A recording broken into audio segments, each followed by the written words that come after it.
নমস্কার সবাইকে অনেক অনেক ওয়েলকাম ঘোস্ট মেয়ারে। আশা করছি সবাই ভালো আছো, সুস্থ আছো। আজ আমি তোমাদের সাথে যে ঘটনাটা শেয়ার করব সেটা অনেক দিন আগে আমার কাছে এসেছে। যখন আমি ভিডিও দিতাম রেগুলারই তখন আমার কাছে ঘটনাটা এসেছিল, তো আমি নিজেই ঘটনাটা দিতে পারিনি। তো প্রথমে আমি তার কাছে ক্ষমা চেয়ে নিচ্ছি। আই এম সো সরি যে আমি তোমার ঘটনাটা দিতে পারিনি, মানে বলতে পারিনি আমি। তবে আজ ঘটনাটা আমি তোমাদের সাথে শেয়ার করব। অসম্ভব ভয়ানক ঘটনা আমি বলছি, মানে আমি যা পড়ে দেখেছি, আমি কতটা তোমাদেরকে এক্সপ্লেন করতে পারবো আমি জানি না, কিন্তু অসম্ভব ভয়ানক একটা ঘটনা।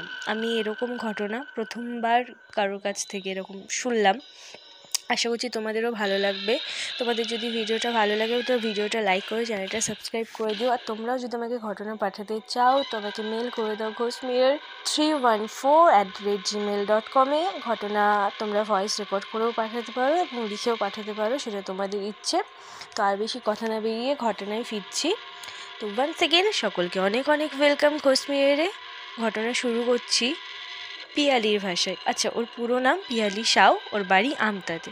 ঘটনা শুরু করছি পিয়ালির ভাষায়। হ্যালো দি, আমি পিয়ালি সাউ, আমি আমতা থেকে বলি। আমি তোমার বেশ কয়েকটা ঘটনা শুনেছি এবং শুনে আমার মনে হলো না আমারও একটা দারুণ ঘটনা আছে আমার কাছে, যেটা আমি সবার সাথে শেয়ার করতে পারি।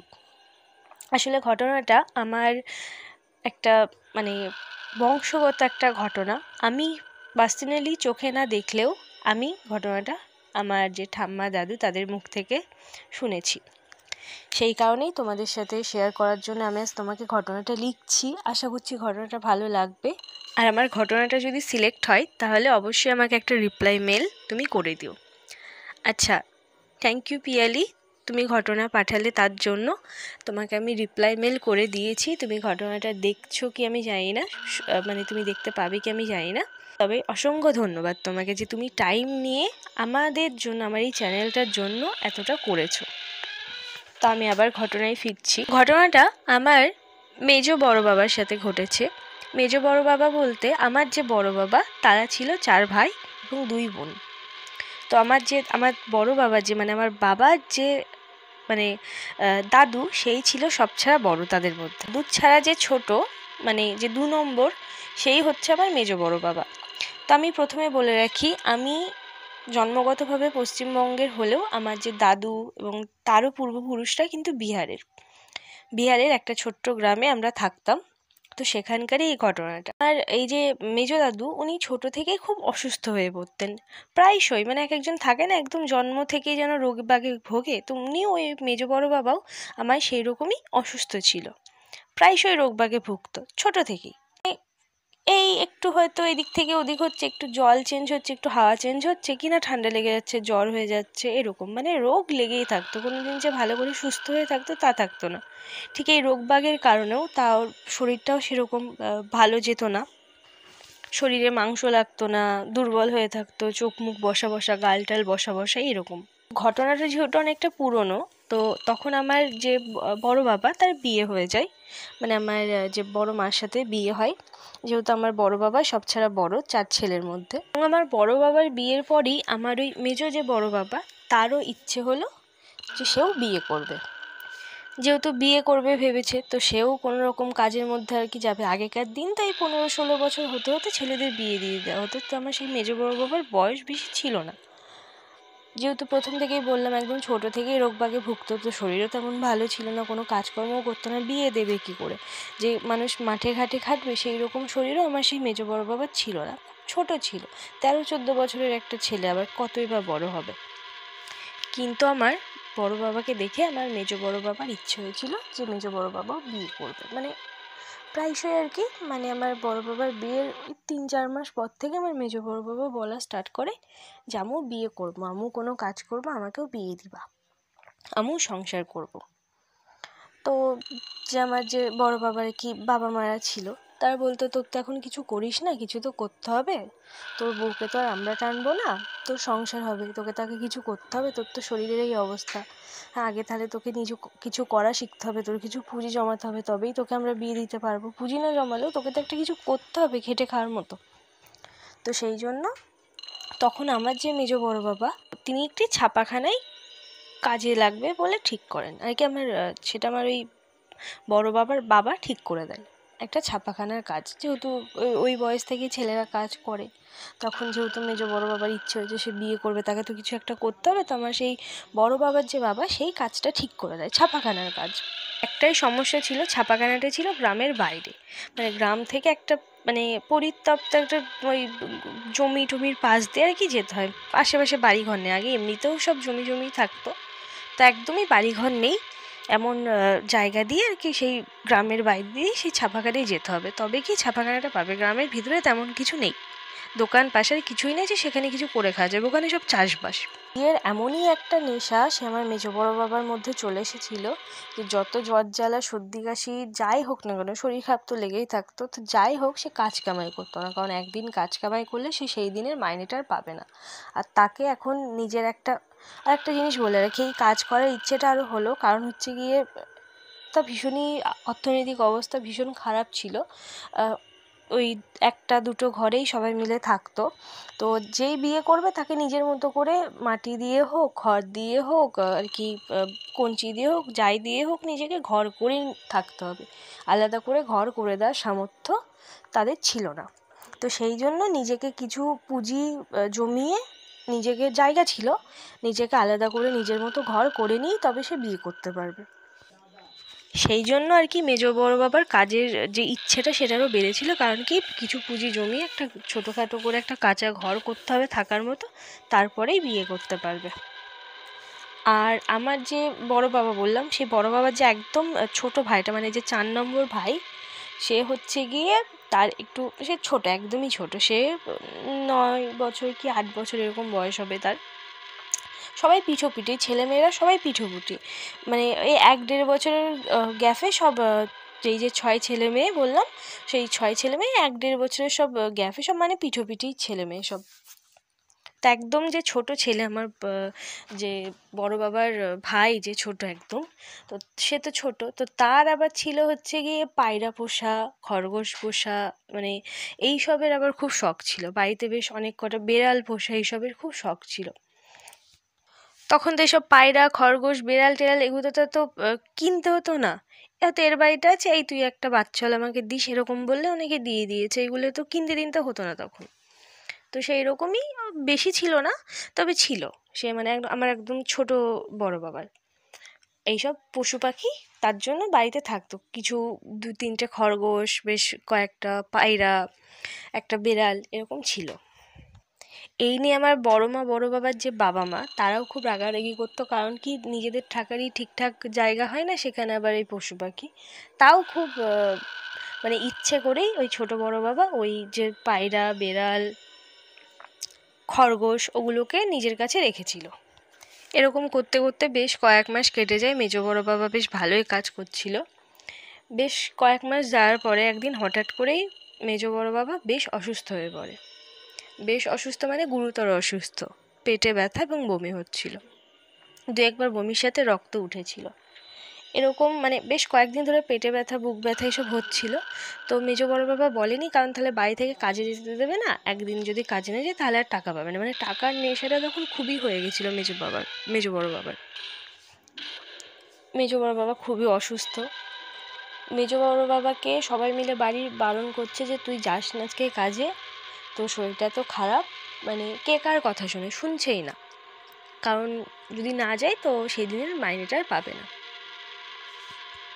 সবার কথা ঠেলেই অনেকটা জোর করেই মেজো বড় বাবা কাজে বেরিয়ে গেল।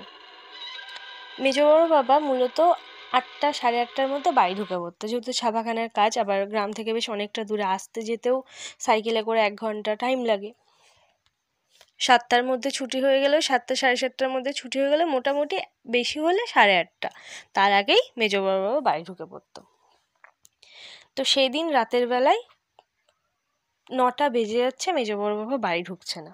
ফোনের অত চল ছিল না, একদম নিম্নবিত্ত পরিবার, ফোনের চল থাকলেও ওই পরিবারে ছিল না, এবং কি আশেপাশেও কোথাও কারোর ফোন বা কিছু ছিল না যে কোনোভাবে কিছু যোগাযোগ করা হবে। একমাত্র উপায় পায়ে হেঁটে গিয়ে খবর নেওয়া। সবাই খুব উতলা হয়ে পড়ে, আসছে না কেন আসছে না কেন আসছে না কেন। মোটামুটি ওই 9টা 15 20 অবধি অপেক্ষা করার পর আর থাকতে না পেরে আমার যে বড় বাবা এবং যে হচ্ছে গিয়ে যে বড় বাবার বাবা আর কি, তো তারা দুজন মিলে হ্যারিকেন হাতে নিয়ে বেরিয়ে পড়ে মেজো বড় বাবার খোঁজে, ওই ছাপাখানার দিকে, যে এখনো আসছে না কেন, বা রাস্তায় শরীর টরীর খারাপ হলো নাকি তার জন্য দেখার জন্য।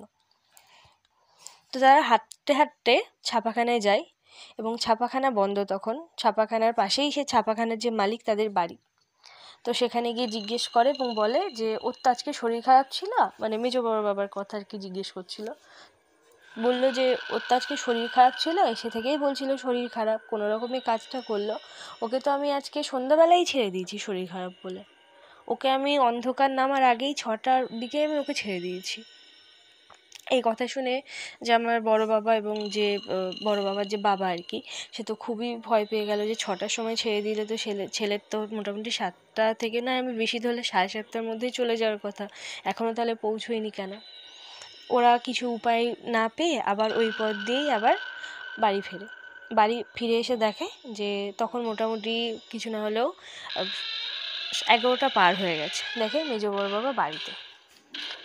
মেজো বড় বাবা বাড়িতে, মেজো বড় বাবা চুপচাপ বসে আছে, বাড়ির সবাই মেজো বড় বাবার পাশ দিয়ে বসে আছে।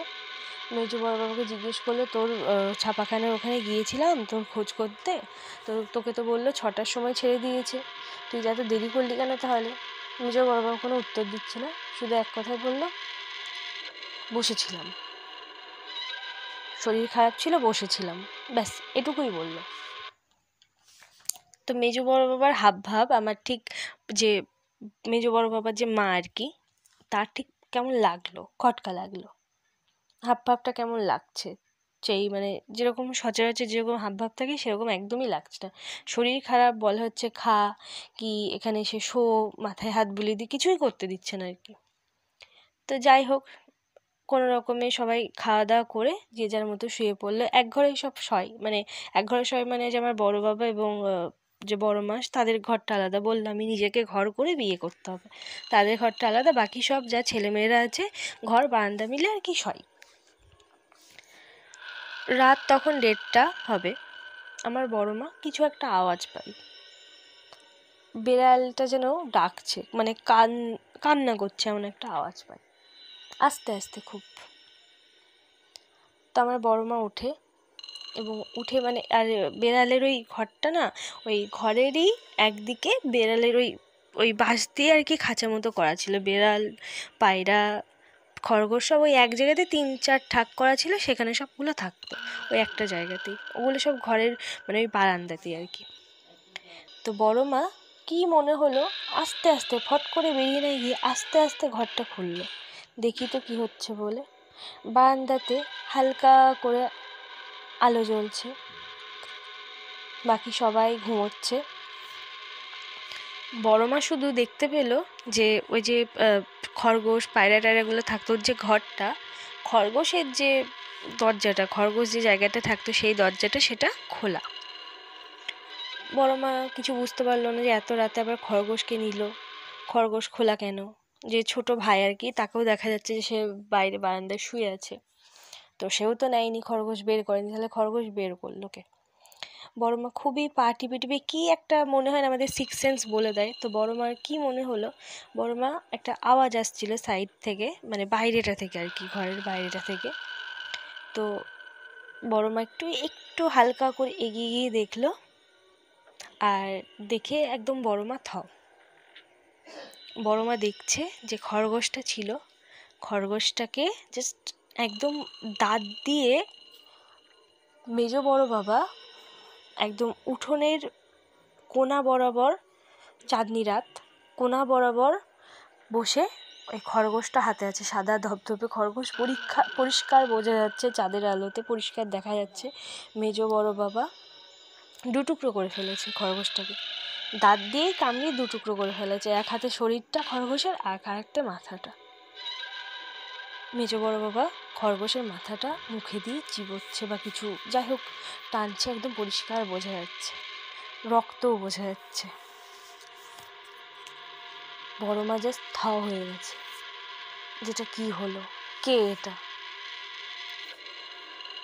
বড় মা কোনো রকম কিছু না করে সোজা ঘরে ঢুকে বড় বাবাকে আস্তে করে ডেকে কথাটা বলল।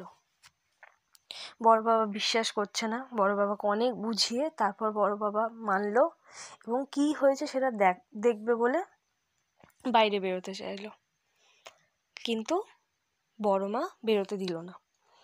বড় মা বলল ওর মধ্যে এখন কি ভর করেছে আমরা জানি না, ও যদি এখন ওকে আমরা বুঝতে দিই যে আমরা সবাই বুঝতে পেরে গেছি, টের পেয়ে গেছি, ও যে কার সাথে কি করবে সেটাও আমরা জানি না। তাহলে এমন কিছু আমাদেরকে করতে হবে যেটাতে সবাই সুরক্ষিত থাকে, তারপরে আমরা যেন কিছু করতে পারি। কথাটা বলার প্রায় আধ ঘন্টা পর বড় বাবা বাইরে বেরোয় এবং বাইরে বেরিয়ে দেখে মেজ বড় বাবা ছোট বড় বাবার পাশে শুয়ে আছে। কি যে করবে এবার, এর পরের স্টেপটা কি হবে কেউ জানে না, সবাই ভয়ে ভয়ে আছে। তো আমার বড় বাবা খুব সাহস করেই মেজ বড় বাবাকে বলল, তোর তো শরীরটা খারাপ ছিল, তুই আমাদের ঘরে গিয়ে শোগা। যেটা বড় বাবা প্রায়শই করতো। গরম লাগলে বা ঠান্ডা লাগলে মেজ বড় বাবা বলে না, ছোট বড় বাবা বা যে আমাদের সেজ বড় বাবা ছিল তাকেও যা ঘরে গিয়ে শোগা এরকম বলে পাঠিয়ে দিত, আর তারা পারলে বারান্দাটাই শুতো, এরকমও হয়েছে, করতো। তো এটা তো আলাদা কিছু ছিল না। তো মেজ বড় বাবাও কি মনে হলো, মেজ বড় বাবাও নিজের মতো কিছু না বলে বড় বাবাদের যে ঘরটা বড় বাবা আলাদা করে করেছিল সেটাতে চলে গেল। যাওয়ার পর বললো তুই শুয়ে পড়। বড় বাবা বললো, চুপচাপ শুয়ে পড়লো কোনো কথা না বলে। এবং তারপরে বেরিয়ে এসে যে বড় বাবা ঘরটাকে, ওই মেজ বড় বাবা যে মানে যে ঘরটাকে ঢোকালো আর কি, বড় বাবার ঘরটা, সেটা বাইরে থেকে লাগিয়ে দিল, একদম তালা মেরে দিল। তালা মেরে দেওয়ার পর বাইরে এসে সবাইকে যখন ঘটনাটা বলছে যেরকম খরগোশ খেতে দেখেছে, বাইরে গেলে দেখাও যাবে, সবাই যখন দেখছে হ্যাঁ খরগোশ নেই, বাইরে গিয়ে যখন দেখছে ওই জায়গাগুলো যখন হেরিকেন নিয়ে ভালো করে দেখছে কোনো পালক টালক মানে ওই যে লোম টোম তো কিছু পড়ে নেই, কিন্তু রক্ত পড়ে আছে। যে খরগোশটা যেই জায়গায় বসে আর কি খাচ্ছিল রক্তটা পড়ে আছে। সবাই কি হয়েছে না হয়েছে বুঝে ওঠার আগে এদিক ওদিক থেকে, যেহেতু গ্রামগঞ্জ এলাকা তেমন বাড়িঘরও নেই, লোকজনও তেমন নেই, আর যদি কোনো এরকম কিছু ভরও করে, তান্ত্রিক আনুক বা ওঝা আনুক যাই আনুক এত রাতে পাবে না, কি করবে ওরা বুঝতে পারছে না। তোরা সবাই মিলে এক জায়গাতেই সেদিন বারান্দাতেই শুধু বসেছিল, ঘর মানে যেই ঘরে আর কি মেজ বড় বাবাকে রাখা হয়েছে সেই ঘর আটকানো। ঠিক যখন 3টে বাজে তখন মেজ বড় বাবার ঘরের দরজায় দম দম করে বাড়ি মারছে, জোরে জোরে বাড়ি মারছে। কেউ কোনো সাড়া দিচ্ছে না, শুধু যে ছোট বড় বাবা আছে এবং যে 2 বোন, ওরা একদম ছোট, সবার লাস্ট, ওরা সবাই মিলে কাঁদছে কি হলো না হলো বলে। সেই রাতটা যে ওদের কীভাবে কেটেছে, আশপাশকার 2টো বাড়িতে বলেও সেই বাড়ি থেকেও মানুষ আসে, তো সেই রাতটা যে ওদের কীভাবে কেটেছে সেটা ওরাই জানে। ভোরবেলা হতে হতে ওঝা আরও বিভিন্ন ওঝাকে খবর দেওয়া হয়, তারা আসে এবং ভোরবেলা হতে হতেই সূর্যের আলো ফুটতে ফুটতেই ঘরটা খোলা হয় এবং ঘর খুলে দেখে যে মেজ বড় বাবা একদম মেঝেতে নিথর অবস্থায় পড়ে আছে, মানে শরীরে কোনো প্রাণ নেই।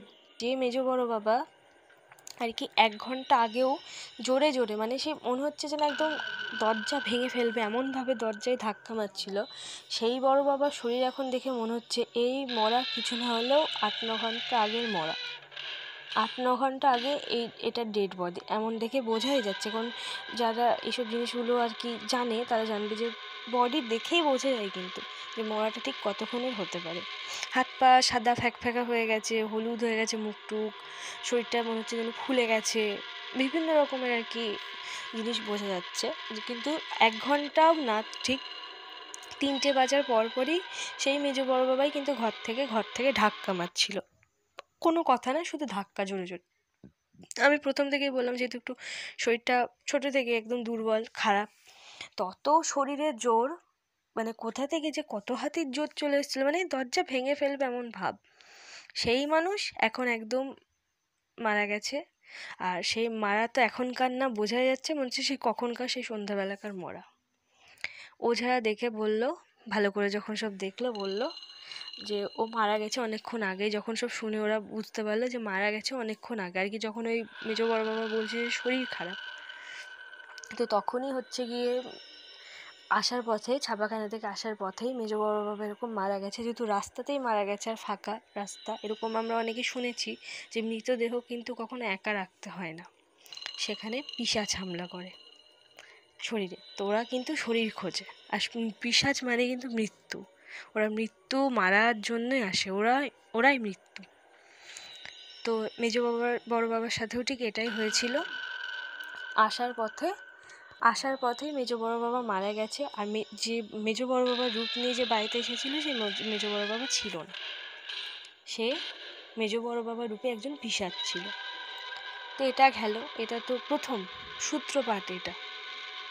এরপরই সেম আবার একটা ঘটনা আবার আমাদের পরিবারের সাথেই হয়। এটা আবার আমার মানে যে বড় বাবার বাবার সাথে। প্রথমেই যেটা বললাম, গ্রামের মানুষ চাষবাস করতো, তো আমার যে বড় বাবার বাবা সে জমি থেকে আর কি আসছিল বর্ষাকালের সময়, আল টাল কেটে দিতে হয়, জল টল যাতে না জমে, একটু দেরি হয়ে গেছিল। তো আস্তে আস্তে অনেকটাই দেরি হয়ে যায়। মেজো বড় বাবার মানে ঘটনার পরে, এটা অনেক দিন পর এটা ঘটেছে, তো আস্তে আস্তে বেশ অনেকটাই দেরি হয়ে যায়। সবাই একটু চিন্তাই করছিল যে এত হয়ে গেল, বর্ষার টাইম, কখন বৃষ্টি টিষ্টি হবে, তো বাড়ির মানুষ বাড়িতে ফিরে আসলে বাঁচে। তো যখন আমার বড় বাবা যে বাবা যখন ফিরে আসে, তার মধ্যেও সে একই লক্ষণ, কথা বলছে না, কিছু না, চুপচাপ নিথর। আবার যেন সেই একই জিনিসের আবার পুনরুত্থান ঘটে, আর একই জিনিস যেন রিপিট হচ্ছে। এইবারও বড় বাবার বাবাকে সে একই রকমভাবে ঘরে আটকে রেখে পিশাচ না কি যাই হোক বোঝার জন্য সেই রাতেই তান্ত্রিক ওঝা সব ডাকা হয়।